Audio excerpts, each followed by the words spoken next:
Movie के start में हम ऑलमोस्ट 10 साल की छोटी सी प्यारी सी बच्ची को देखते हैं। इस बच्ची का नाम सोफी था, जो कि एक अजाइलम में रहती थी क्योंकि उसके पेरेंट्स की डेथ हो गई थी। सोफी को नींद ना आने की बीमारी थी, इसीलिए वो पूरी रात जाकर गुजारती थी और अजाइलम में फिरती रहती थी क्योंकि उसे पूरी रात ही नींद नहीं आती थी। और हर बच्चे की तरह उसका भी एक डर था कि एक बाबा जी हैं जो रात के अंधेरे में आते हैं और बच्चों को उठा कर ले जाते हैं और फिर वो इन बच्चों को मार कर खा लेते हैं। एक रात जब सब सो रहे होते हैं तब विंडो के पास से उसे बिल्ली की आवाज सुनाई देती है। अब क्योंकि उसे नींद नहीं आ रही थी इसीलिए उसे देखने के लिए बाहर जाती है। वो जब बालकनी में होती है तो देखती है कि कुछ बिल्लियों ने डस्टबिन को गिरा दिया है। फिर सडन वो देखती है कि बिल्डिंग के पीछे से एक जायंट का हाथ डस्टबिन को उठाकर उसकी जगह पर रख देता है। इसके बाद बिल्डिंग के पीछे से एक काफी बड़ा जायंट बाहर आता है। सोफी उस जायंट को देख चुकी थी और वो भी सोफी को देख चुका था। उसे देखकर वो डर जाती है और जल्दी से अपने बिस्तर पर चली जाती है, लेकिन वो जायंट विंडो से हाथ अंदर डालकर सोफी को उठा लेता है और उसे अपने साथ ले जाता है। हम देखते हैं कि ये जायंट इंसानों के सामने नहीं आता था और जब उसके रास्ते में कोई इंसान आता था तो वो किसी न किसी तरह खुद को छुपा लेता था और फिर सबकी नजरों से बचते हुए वहाँ से निकल जाता है। फिर वो सोफी को भी अपने साथ लेकर एक दूसरी दुनिया में आ जाता है और ये दुनिया थी जायंट्स की दुनिया, यानी यहाँ पर सिर्फ जायंट्स रहते थे। सोफी देखती है कि ये तो एक काफी बड़ा घर है और वहाँ की हर एक चीज जायंट्स की तरह ही बड़ी थी। सोफी वहाँ से भागने की कोशिश करती है, जिस पर वो जायंट कहता है कि यहाँ से भागने का कोई भी रास्ता नहीं है, इसीलिए तुम यहाँ से कहीं भी नहीं जा सकती। ये सुनकर वो डर जाती है। वो नोटिस करती है कि ये एक बूढ़ा जायंट है। वो जायंट सोफी को एक पैन पर रख देता है और बोलता है कि मुझे बहुत भूख लग रही है, मुझे इतनी भूख लग रही है कि मुझसे वो कंट्रोल ही नहीं हो रही है। सोफी समझ रही थी कि ये जायंट मुझे ही खाने वाला है। वो वहाँ पर और भी जायंट्स के हंसने की आवाजों को नोटिस करती है, इसीलिए वो उस बूढ़े जायंट से पूछती है कि क्या यहाँ पर और भी जायंट्स हैं, जिस पर वो बूढ़ा जायंट कहता है कि जी हाँ, यहाँ पर और भी जायंट्स हैं और वो सारे जायंट्स कैनिबल हैं, यानी वो इंसानों को कच्चा ही खा लेते हैं क्योंकि उन्हें किसी भी इंसान पर तरस नहीं आता और जो भी उनके हाथ लग जाता है वो उस इंसान को निगल जाते हैं। ये सुनकर सोफी और ज्यादा डर जाती है, इसीलिए वो बूढ़े जायंट से पूछती है तो क्या आप भी मुझे खा लेंगे, जिस पर वो बूढ़ा जायंट कहता है कि नहीं, मैं इंसानों को नहीं खाता क्योंकि मैं एक वेजिटेरियन जायंट हूँ, ना कि कैनिबल। और ये बूढ़ा जायंट सिर्फ एक वेजिटेबल ही खाता है जो टेस्ट में बिल्कुल भी अच्छी नहीं थी, लेकिन इसके बावजूद भी वो इंसानों को खाना नहीं चाहता और इससे ये बात जाहिर होती है कि वो एक अच्छा और रहमदिल जायंट है। वो उस बूढ़े जायंट से पूछती है कि अगर आप इंसानों को नहीं खाते तो फिर आप मुझे यहाँ पर क्यों लेकर आए हैं, जिस पर वो बूढ़ा जायंट कहता है क्योंकि तुमने मुझे देख जो लिया था और तुम मेरे बारे में वहाँ पर किसी को बता देती जिससे मेरी जान खतरे में पड़ सकती थी, जिससे इंसानों को हमारा पता चल जाता और वो यहाँ पर आ जाते और बाकी जायंट्स को भी मार डालते और यही वजह है कि मुझे तुम्हें यहाँ पर लाना पड़ा और अब तुम अपनी सारी जिंदगी यहाँ पर मेरे साथ ही गुजारोगी। जिस पर सोफी कहती है कि नहीं, मैं तो यहाँ से भाग जाऊंगी, जिस पर वो बूढ़ा जायंट कहता है कि नहीं, तुम यहाँ से निकलने की गलती भी मत करना वरना बाहर बैठे जायंट्स को तुम पर तरस नहीं आएगा। ये कहकर वो बूढ़ा जायंट सोफी को एक बोर्ड पर रख देता है और उसे कहता है कि तुम थोड़ी देर रेस्ट कर लो, लेकिन सोफी को तो नींद ही नहीं आती थी। फिर वो देखती है कि वो जायंट अपने बैग से बड़ी बड़ी बॉटल्स निकाल रहा है। उन बॉटल्स में कोई चीज थी जो चमक रही थी। फिर वो उस जायंट से पूछती है कि इन बॉटल्स में क्या है, जिस पर वो जायंट कहता है कि इसमें ड्रीम्स हैं, यानी ख्वाब। जिस पर वो कहती है अच्छा, फिर तो ये मेरे किसी काम के नहीं है क्योंकि मुझे तो ड्रीम्स आते ही नहीं है और मुझे ड्रीम्स आएंगे भी कैसे क्योंकि मुझे तो नींद ही नहीं आती। फिर ये जायंट वो वाली बुक पढ़ने लगता है जो सोफी के पास थी। इस बुक में बहुत सारी कहानियाँ लिखी हुई थी। बूढ़ा जायंट उन कहानियों को पढ़ने लगता है जिस पर सोफी को नींद आ जाती है। इसके बाद वो बूढ़ा जायंट एक बॉटल लेता है और उसमें से ड्रीम बाहर निकालता है। इतनी ही देर में सोफी की आंख खुल जाती है और वो देखती है कि वो बूढ़ा जायंट अभी सो रहा है, इसीलिए वो मौके का फायदा उठाकर उस घर से बाहर निकल जाती है और वहाँ से भागने की कोशिश करती है, लेकिन तभी उसे एक काफी बड़ा जायंट पकड़ लेता है और ये सच में उस बूढ़े जायंट की निस्बत काफी बड़ा जायंट था। सोफी उस जायंट को कहती है कि प्लीज मुझे यहाँ से जाने दो, लेकिन वो जायंट सोफी की एक नहीं सुनता और वो उसे निगल जाता है। इसकी फौरन बाद सोफी की आंख खुल जाती है। इसका मतलब ये था कि सोफी एक ड्रीम देख रही थी। जागने के बाद वो उस बूढ़े जायंट से पूछती है कि मुझे पता है ये आपने किया है ना, क्योंकि ना तो मुझे नींद आती है और ना ही मुझे ड्रीम्स आते हैं,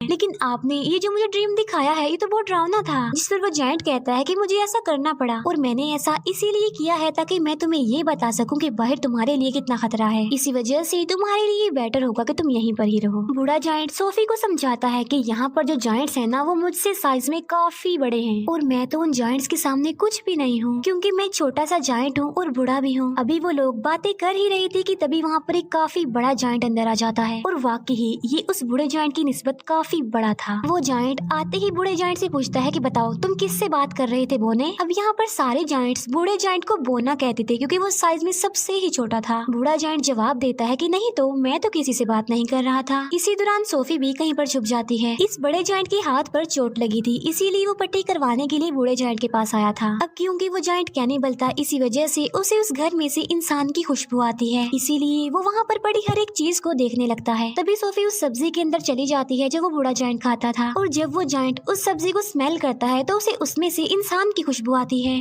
आज से पहले इस जायंट ने कभी भी ये सब्जी नहीं खाई थी, लेकिन आज उसे इस वेजिटेबल में से अच्छी खुशबू आ रही थी, इंसान की खुशबू आ रही थी, क्योंकि उसमें सोफी जो थी, इसीलिए वो जायंट उसे खाने लगता है। ये देखकर वो बूढ़ा जायंट कहता है कि रुको, तुम ये नहीं खा सकते, क्या तुम भूल गए हो कि तुम वेजिटेबल्स नहीं खाते। जिस पर वो जायंट कहता है कि हाँ, मैं ये बात कैसे भूल गया कि मैं तो सब्जियां खाता ही नहीं हूँ। इसीलिए वो सब्जी को फेंक देता है और सोफी की जान बच जाती है। इसके बाद वो जायंट वहाँ से चला जाता है। फिर उस बूढ़े जायंट को कहीं पर जाना था और सोफी उससे पूछती है कि आप कहाँ पर जा रहे हैं। जिस पर वो बूढ़ा जायंट कहता है कि मैं किसी जरूरी काम से जा रहा हूँ। वो पूछती है कि कौन सा जरूरी काम, लेकिन वो उसे कुछ भी नहीं बताता। फिर वो सोफी के काफी फोर्स करने पर उसे बता ही देता है कि मैं ड्रीम्स को पकड़ने जा रहा हूँ। फिर सोफी उसे काफी कहती है कि मुझे भी अपने साथ लेकर जाइए, लेकिन वो उसे अपने साथ नहीं ले जाना चाहता था, क्योंकि बाहर जो जायंट सो रहे थे, अगर वो जाग गए, उन्होंने सोफी को देख लिया तो बहुत बुरा होगा। इसी वजह से वो किसी भी किस्म का रिस्क नहीं लेना चाहता था, लेकिन सोफी उसे काफी इंसिस्ट करती है, इसीलिए वो उसे अपने साथ ले जाने के लिए एग्री हो जाता है। जब वो बाहर आते हैं तो देखते हैं कि वो सारे जायंट्स गहरी नींद सो रहे हैं, इसीलिए ये दोनों उनके बीच से ही गुजरना चाहते थे, लेकिन इतनी ही देर में उन सारे जायंट्स की आंख खुल जाती है और वो बूढ़े जायंट को परेशान करने लग जाते हैं कि बोने तुम कहाँ पर जा रहे हो। जिस पर वो कहता है कि मैं तो अपने काम पर जा रहा हूँ। जिस पर वो जायंट्स कहते हैं कि हम नहीं चाहते कि तुम यहाँ से निकल कर बाहर जाओ, इंसानों की दुनिया में जाओ, क्योंकि अगर इंसानों को हमारे बारे में पता चल गया तो हमारी जान खतरे में पड़ जाएगी। वो सारे जायंट्स बूढ़े जायंट को बहुत ज्यादा तंग करते हैं और तभी मौके का फायदा उठाकर सोफी एक गाड़ी में छुप जाती है। लेकिन तभी बूढ़ा जायंट आसमान की तरफ इशारा करके कहता है कि वो देखो। सब देखते हैं कि आसमान पर बादल बने हैं और बारिश होने वाली है। असल में उन सारे जायंट्स को पानी से डर लगता था क्योंकि उन्हें वाटर फोबिया था, और तभी वहाँ पर बारिश होने लगती है और वो सारे जायंट्स जाकर छुप जाते हैं। तब मौके का फायदा उठाकर वो दोनों यानी बूढ़ा जायंट और सोफी वहाँ से चले जाते हैं। वो लोग माउंटेन्स पर चढ़ने लगते हैं। चलते चलते वो बादलों से भी काफी आगे निकल जाते हैं। सोफी कहती है कि यहाँ से तो देखने में ये स्टार्स बहुत ही प्यारे लग रहे हैं। बूढ़ा जायंट कहता है कि मैं तो इनका म्यूजिक भी सुन सकता हूँ। वो बताता है कि मैं इवन दुनिया की हर चीज की आवाज ही सुन सकता हूँ। मैं चींटियों की आवाज सुन सकता हूँ, कीड़े मकोड़ों की आवाज सुन सकता हूँ, इवन मैं ट्रीज की कहानियाँ भी सुन सकता हूँ। मेरे कान इतनी तेज हैं कि दुनिया की हर आवाज को ही सुन सकते हैं। ये सुनकर सोफी कहती है कि मुझे तो यकीन नहीं आ रहा आपकी बातों पर। बूढ़ा जायंट कहता है कि यही सच है बेटा, तुम्हें मानना होगा। इसके बाद वो लोग एक लेक के पास पहुँच जाते हैं, जिसके पास एक काफी बड़ा और खूबसूरत ट्री था। बूढ़ा जायंट पानी में कूद जाता है और उनके साथ सोफी भी कूद जाती है। दोनों फिर लेक के दूसरे किनारे पर पहुँच जाते हैं और ये होती है ड्रीम्स की दुनिया, क्योंकि ड्रीम्स उस ट्री से यहाँ पर कतरों की तरह गिरते हैं और बूढ़ा जायंट इन्हें पकड़ने के लिए ही यहाँ पर आता है। फिर वो दोनों मिलकर बहुत सारे ड्रीम्स पकड़ लेते हैं। इन ख्वाबों में अच्छे और बुरे दोनों ड्रीम्स ही थे। इन ड्रीम्स को पकड़कर फिर ये लोग वापस जाने लगते हैं। ये दोनों अब एक दूसरे के काफी अच्छे फ्रेंड बन गए थे और एक दूसरे के साथ काफी खुश थे। बूढ़ा जायंट उसे अपनी दुख भरी कहानी भी सुनाता है कि यहाँ पर सारे जायंट्स मुझे बोना कहते हैं, लेकिन फिर वो एक बात सोचकर खुश हो जाता है कि मुझे यहाँ पर कोई ऐसा भी मिला था जो मुझे बिग फ्रेंडली जायंट कहता था।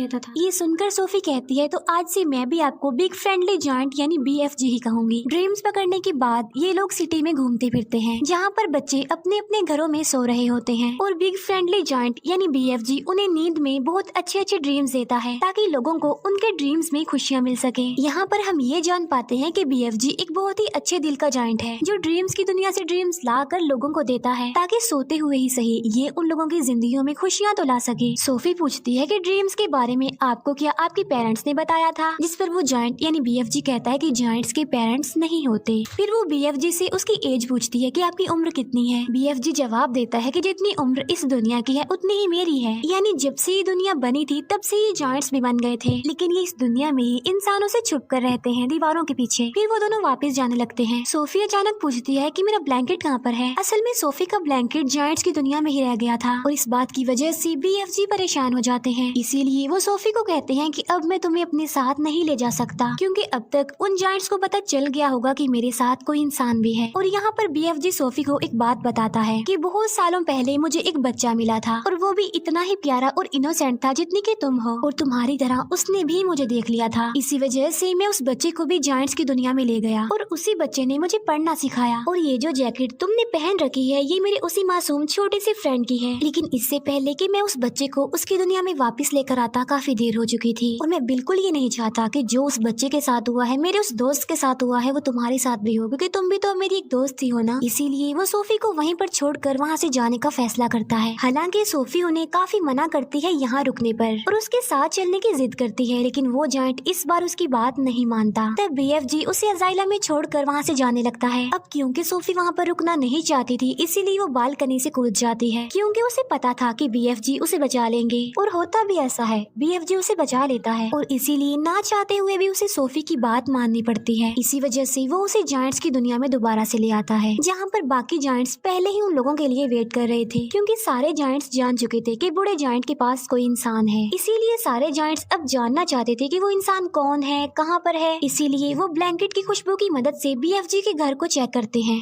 और सारे सामान की तोड़ फोड़ कर देते हैं। लेकिन BFG उस ब्लैंकेट को जला देता है जिसमें सोफी की खुशबू थी। फिर वो उन सारे जायंट्स को अपने घर से जाने के लिए बोलता है। सोफी वहाँ दीवार पर लगी एक पिक्चर को देखती है जो कि प्रिंसेस की पिक्चर थी। उस पिक्चर को देखकर सोफी को एक आइडिया आता है और वो BFG को कहती है कि आप प्रिंसेस के लिए एक ड्रीम बनाएं और उस ड्रीम में आप ये बताना कि जायंट्स की एक दुनिया पाई जाती है इसी दुनिया में, और वो सारे जायंट्स इतने खतरनाक हैं कि बच्चों को मारकर खा लेते हैं, और इसी ड्रीम में आप हम दोनों को भी शामिल कर लेना ताकि जब हम प्रिंसेस के सामने जाएं तो वो हमें पहचान ले। ये सुनकर BFG ऐसा ही करता है और वो जायंट्स की दुनिया में रहने वाले सारे जायंट्स का एक ड्रीम बनाता है और वो उस ड्रीम में खुद को और सोफी को भी डाल देता है, और साथ साथ वो सिटी की बहुत सारी मिसिंग बच्चों को भी डाल देता है। फिर वो उस ड्रीम को लेकर प्रिंसेस के घर के पास चले जाते हैं और ये प्रिंसेस की नींद में वो ड्रीम डाल देते हैं और प्रिंसेस वो सब कुछ देख लेती है जो ये प्रिंसेस को दिखाना चाहते थे। प्रिंसेस की जब आंख खुलती है तो वो बहुत ज्यादा डरी हुई होती है, क्योंकि ये एक डरावना ड्रीम था, क्योंकि जायंट्स बच्चों को खा रहे थे। प्रिंसेस इस ड्रीम के बारे में अपने केयर टेकर को भी बताती है, जिस पर वो केयर टेकर कहती है कि आप फिक्र मत कीजिए, ये आपका सिर्फ एक डरावना ड्रीम था। लेकिन जब वो न्यूज़पेपर पढ़ती है तो कहती है कि ये तो बहुत अजीब बात हो गई, क्योंकि कल रात बहुत सारे बच्चे मिसिंग हो गए थे अपने अपने घरों से, और ये सेम वैसा ही हुआ है जैसा आपने ड्रीम देखा है।